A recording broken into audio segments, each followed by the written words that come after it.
This time on Poll Hub, there are a lot of billionaires in the news lately, and not only Elon Musk, but taxing billionaires has been a popular Democratic talking point for years, and as the Trump tax cuts from 2017 come up for renewal, are they on the table again?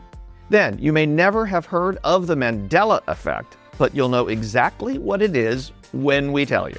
And we finish with a prediction. My horoscope for today says, you're going to have a great podcast. Well, let's hope.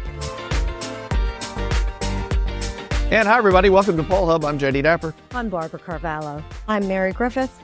I'm Neil Viswanathan. I'm AJ Gambino. And I'm Lee Berengoff. So we've been talking about billionaires a lot between Jeff Bezos and Elon Musk and all these other folks for the last few months in the cabinet, Trump's cabinet, which has a unprecedented number of billionaires in there. But we want to talk about something else that we talk about when we think about the very wealthy in America. For a long time, Democrats have said taxing the rich, especially the ultra wealthy, would be very productive. It has been part of the platform, the party's platform, and something that the candidates have run on for a long, long time.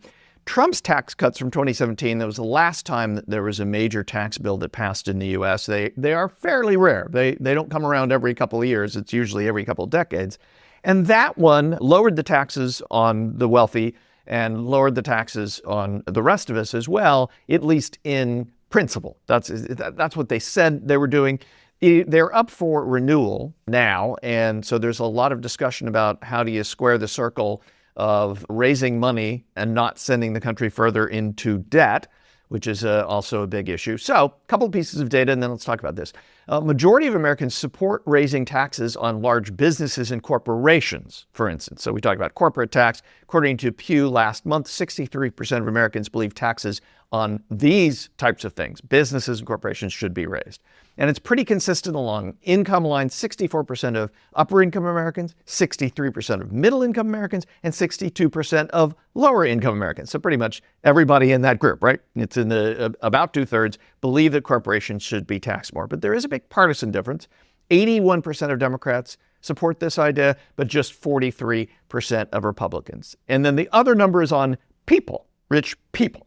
A majority of Americans believe, from the same poll, this was last month, that tax rates on household income over $400,000, which is not billionaires, should be raised. According to this same poll, 58% of Americans believe that these taxes should go up. Now, we have Republican Party control in the Senate and the House. It seems somewhat unlikely that they're going to, change the Trump tax cuts from 2017 to raise taxes on the wealthy by a lot. But is it a possibility in this current climate, which has some populism mixed in with the billionaires?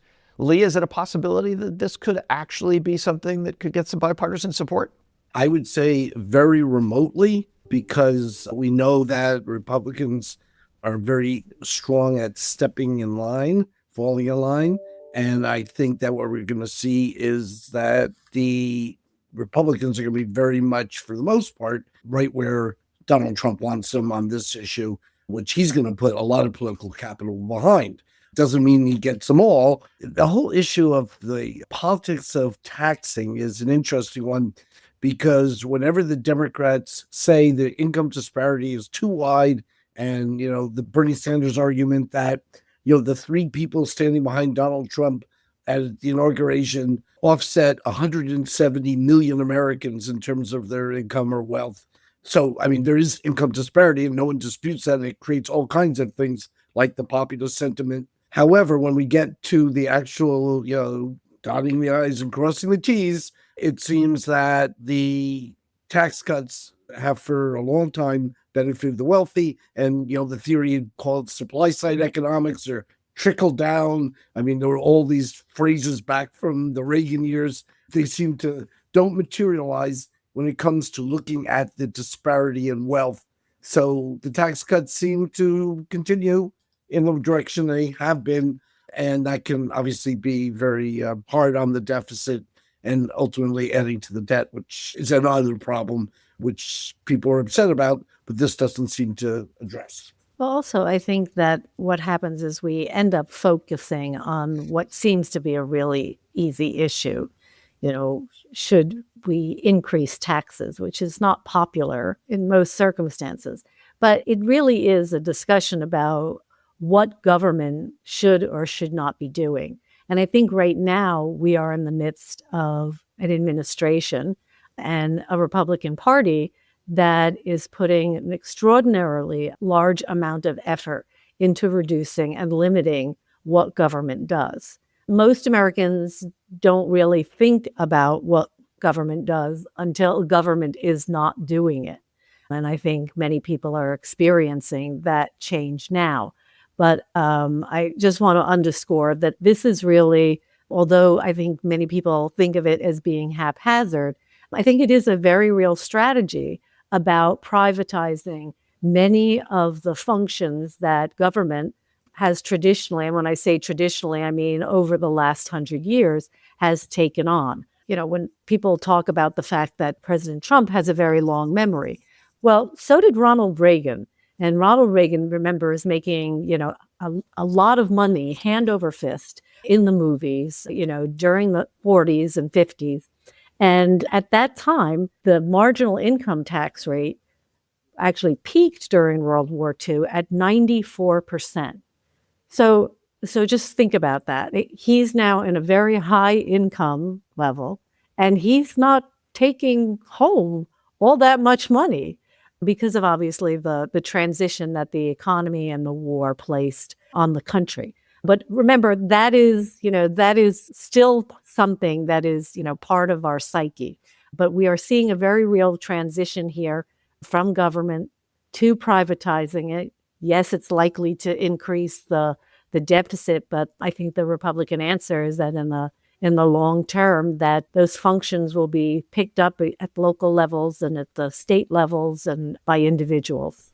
I just wonder if we're at a different point in time where the traditional roles of the Republicans is to lower taxes. I mean, famously, George Bush didn't get a second term because, read my lips. Well, and then he raised taxes. I just wonder if we're at a different point because for the first time since the 1890s and the trusts and all of that, we've got billionaires in the news in a way that my kind of cursory read of what's going on around the country with people who don't necessarily pay a lot of attention to politics is that's what's gotten under people's skin, is the billionaires, specifically Musk and some of what he's been doing, but this sense that billionaires are getting away with murder, not literally. There was a story recently about, the owner of the Washington Post and the Amazon, founder, Jeff Bezos, getting a child care tax credit. He qualified for that because his income, his reportable income was so low. The guy is worth, $100 million, $200 million, whatever he's worth, hundreds of billions of dollars. And he had qualified for the child tax care credit. That kind of thing. I just wonder if that kind of swirling around, even among the Republican base, provides some fodder for the idea that maybe it's not $400,000 a year, but the ultra wealthy maybe should, if it's not through income tax, maybe it's through some of the ways that they earn money through trusts or funds and things like that. I just wonder if there's more movement here than we have seen historically because this is a very different situation. Am I just very interesting? I think, Jay, that you mentioned George Bush famously saying, read my lips, and then ending up raising taxes and paying for it politically. I'm also going back. We talked a couple references to Reagan. So in 1984, when Walter Mondale was running against him at his convention speech, he said, "I'm going to tell straight. The other guy's going to raise taxes. So am I. He won't tell you. I will." And that got him one state. So I think, and then Reagan signed the tax deal to raise taxes. That's right. So, So, I think famously we like that. Also, going against that sentiment to which you alluded to in the rising populism, which is fueled by the great disparity in wealth, we do have an attraction for people like to make a lot of money. So one of Donald Trump's calling cards is not that he's declared bankruptcy a half dozen times, but he's a successful businessman. And, we know he has all the gold, and that's what he decorates and does. And, some people find that despicable, and yet... Well, distasteful. I'm not sure if it's despicable. Maybe, I think people think all that gold is maybe a little tacky. I'm not sure that it's over the top. No, we'll always say over the top. Yeah. But yet, that doesn't seem to offend his base, which are people who are not at the high end of the income scale, but very often are being fueled by other factors that are being advanced, which are more cultural, which Ronald Reagan did also, talking about family values. Yeah. And that became the thing. So now Donald Trump talks about, make America great again values and what that means. So, I mean, I think there's other things that get into the mix. Yeah, but Barb, in 1980s Reagan era, the income disparity was actually much smaller. I mean, this is the biggest.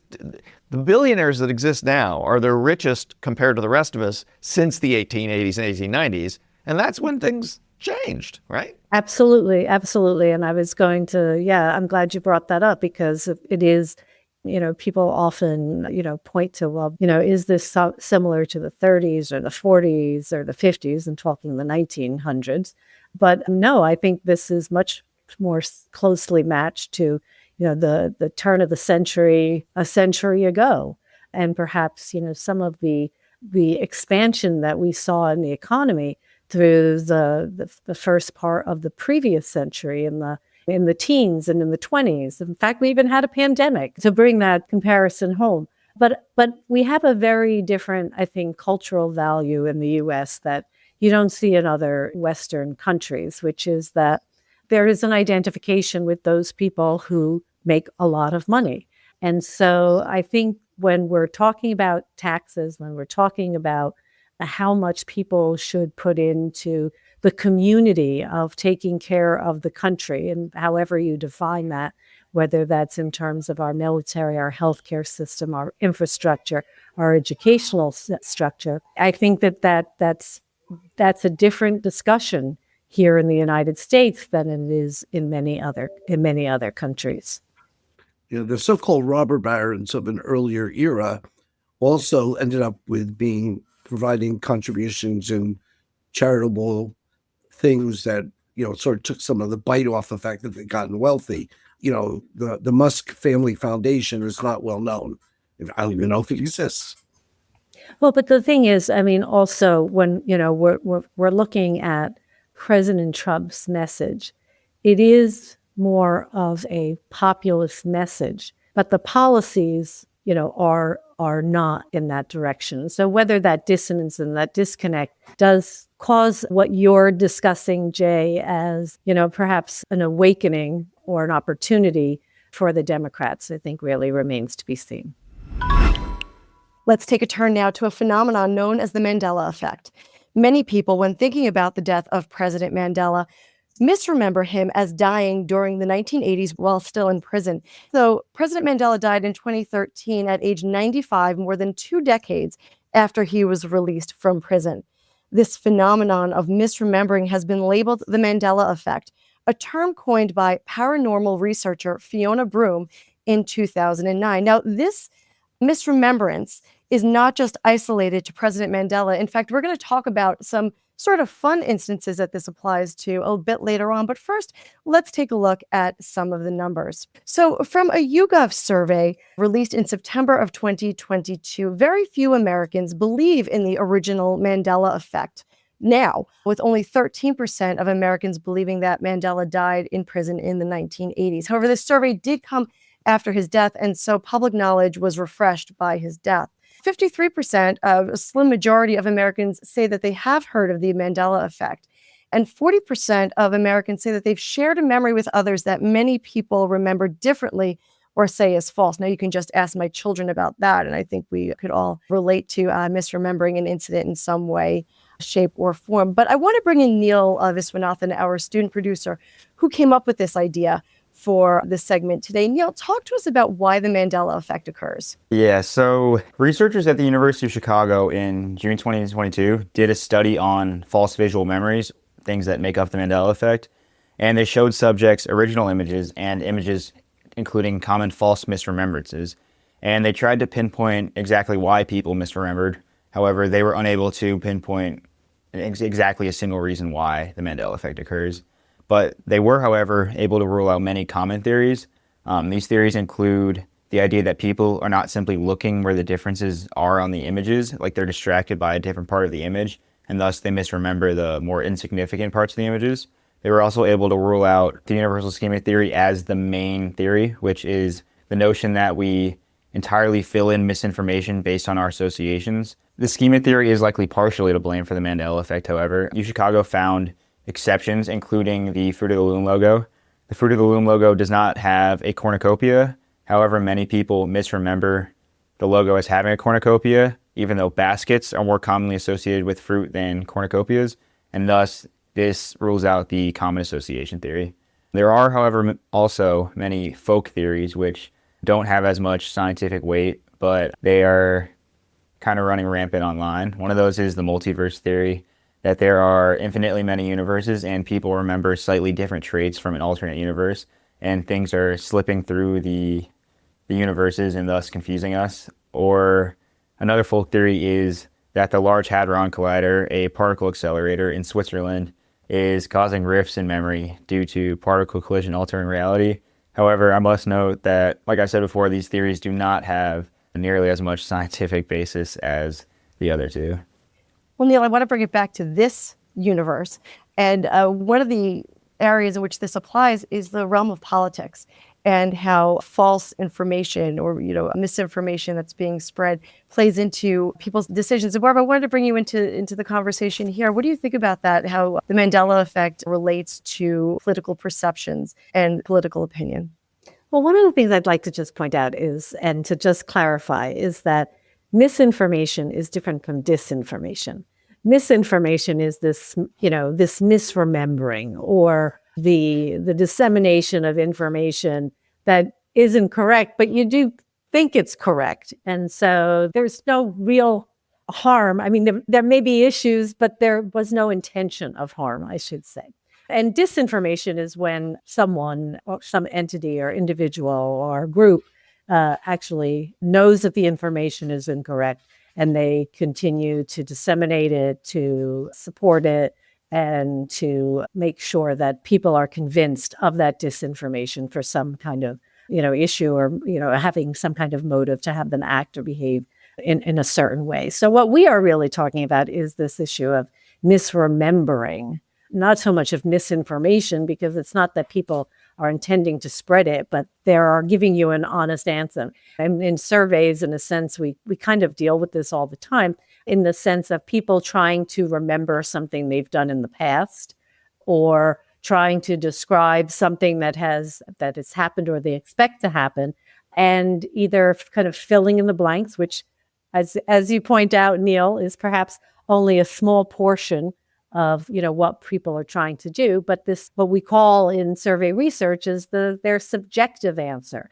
In other words, it's not based on anything that we can really quantify or objectify, but it's their perception, and it's how they remember what happens. And there are so many situations, particularly in law enforcement, where you do need to take a pause about what someone is saying and how someone is remembering that. And there are techniques, both in law enforcement and in psychology, to try to glean away the pieces that are part of the real, memory of what's happened. But eyewitnesses, over time have been proven that to misremember many aspects of what they have encountered or what they have experienced. Well, we're talking about some heavy topics here, but there are some sort of lighter, fun topics that are common in relation to the Mandela effects. Hey, Neil, why don't you take us through some of these? Because I had a laugh, because probably about 2 or 3 on the list absolutely hit home to me. So please, it's all yours. Oh, I'm with you, Mary. I was like, really? That's not right? Yeah, so a lot of people commonly misremember C-3PO from Star Wars as being entirely gold, when in reality he has 1 silver leg.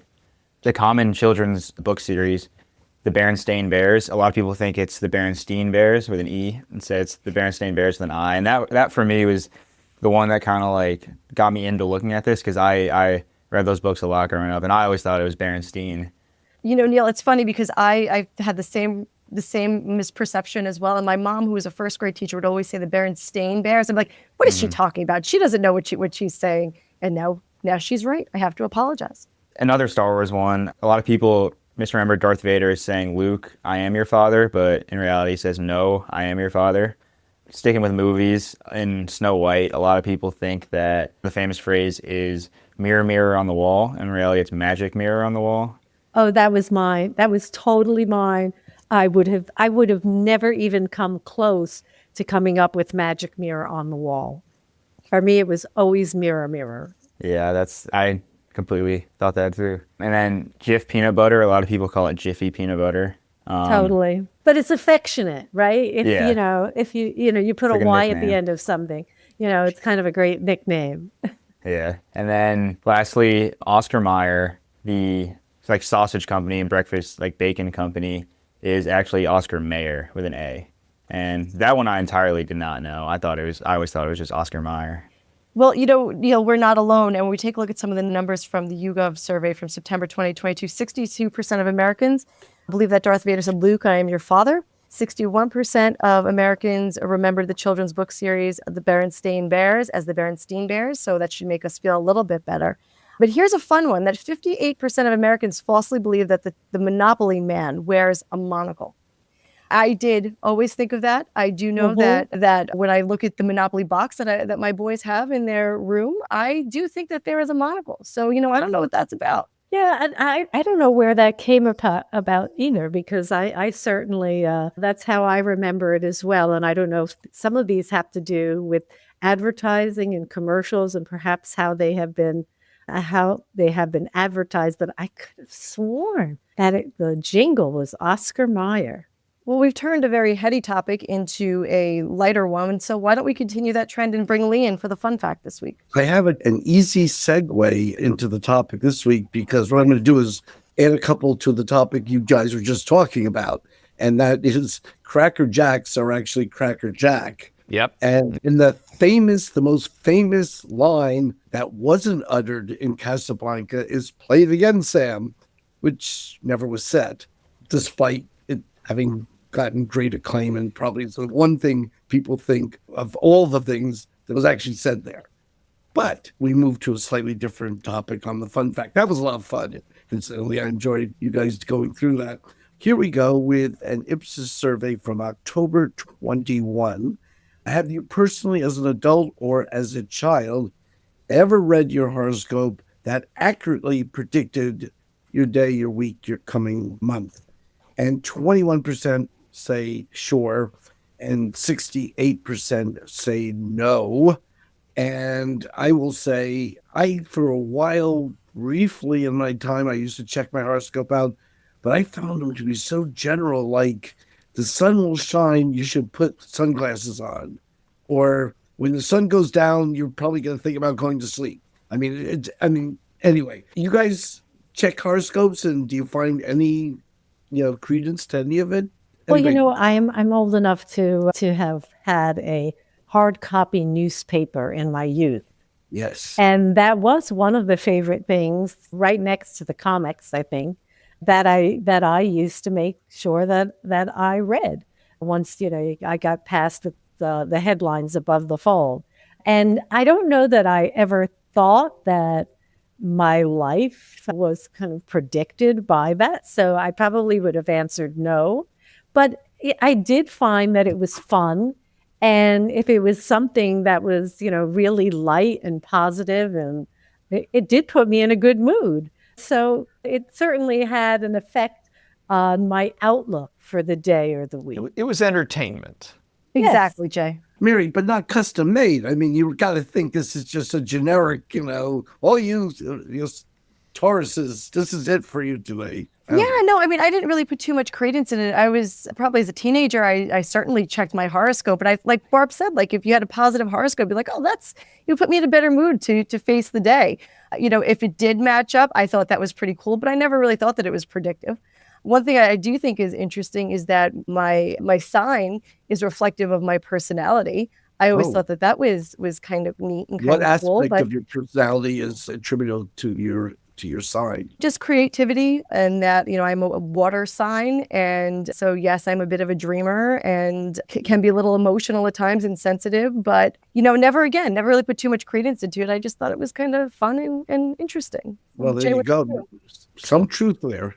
So actually, it's funny you just mentioned that because I wasn't going to mention. I'd not thought about this. I was thinking about horoscopes as opposed to Aquarius signs. Or whatever they're called, which is a little different. We were really bored one night at Eyewitness News in the '90s in the newsroom, and we had everybody's birthday, and we looked at the birthdays and the signs, and like a third of the people on the air at Eyewitness News were Geminis, and I'm a Gemini, and that's the whole thing about Geminis being in the media and stuff. So I was like, oh my, well, maybe there is something there. But I call BS on this survey. I do not believe for a second that only 20 or 30, whatever the number is, have had something come true. Because to your point, Lee, they're so generic, everything comes true. I mean, everything comes true in your horoscope, because they are so generic. So I call BS on that. I am really curious if this is generational, though, because we've all talked about seeing it in a newspaper and stuff. I can't say that I'm familiar with where you would find your horoscope now. Do Neil and AJ, do you even know what we're talking about? I know a lot of people have apps on their phones that tell you every day. And, wow. Okay. But the only place I've ever seen mine is horoscope.com. And I do agree with Jay and Lee. I don't think that this is very generational, however, because I also feel like mine is usually pretty accurate because it's so general. Like, it'll just be like, you might find it difficult to interact with others today, and then you might just be sleepy that day. Like, it's not like I feel like it's not very, it's just way too vague to be false. And also, if you read it, I feel like you will kind of twist the things in your day to think that it matches that. What do you think about that, AJ? Yeah, I agree. I've never checked mine until today. And it said that, well, it says I'm going to have a terrific day. So maybe it is accurate and maybe I there you go. should be trusting it. How's it going so far? It's almost noon. Pretty good. So I guess it must be true. So here I am with my somewhat cynical attitude towards this. So the last night at dinner, there were three of us. And did I check my fortune cookie message? You bet I did. Did I read it out loud? You bet I did. Did my wife Nancy say, hey, we read yours, but you didn't read mine? And so then she wanted her fair chance to get her fortune cookie read out loud. Now, wait a second. Have you ever played the lucky numbers on the back of your fortune cookie? No, I have not. I have not done that. That's interesting. But so I guess there's a little bit in these, fanciful messages for all of us. And we'll see what transpires between this week and next week when we return for the next podcast. Hope you have a good horoscope for the next week. That'll do it for Poll Hub this week. Poll Hub is produced by the Marist Poll at Marist University in Poughkeepsie, New York. Mary Griffith is our executive producer. Casey Schaff is our production supervisor. The Poll Hub team includes Neil Viswanathan, Hunter Petro, and AJ Gambino. If you enjoy Poll Hub, please consider leaving a review. Positive reviews help other listeners like you find us. If you'd like to learn more about polling and survey science, check out the Marist Poll Academy, our free online learning portal. If you have questions for us, tweet them at us at Marist Poll. Remember, you can always tell your smart speaker to play Poll Hub. And with any luck, it'll cooperate. Finally, wherever you listen to Poll Hub, there is a subscribe button. Click it, and the latest episode will be ready for you in your podcasting app as soon as it's released. We'll see you next time.